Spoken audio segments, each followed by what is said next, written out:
ایک حدیث قدسی میں آتا ہے، اللہ فرماتا ہے کہ اے میرے بندو، اگر تم سب کے سب اولین سے لے کے آخرین تک، اور انسانوں بھی اور جنوں میں بھی، سب کے سب مجھ پر ایمان لے آئیں اور بڑے متقی ہو جائیں، اس سے میری سلطنت میں کوئی اضافہ نہیں ہوگا۔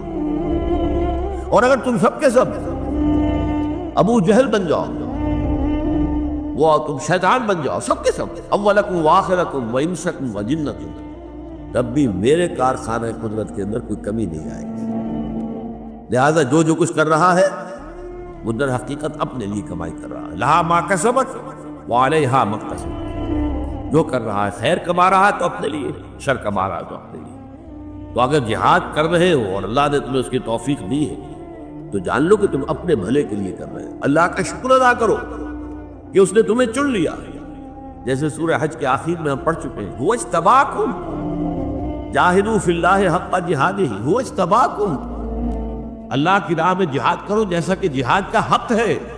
دیکھو اپنے نصیب پر فخر کرو کہ اس نے تمہیں چن لیا ہے، پسند کر لیا ہے اس کام کا۔ You have been selected۔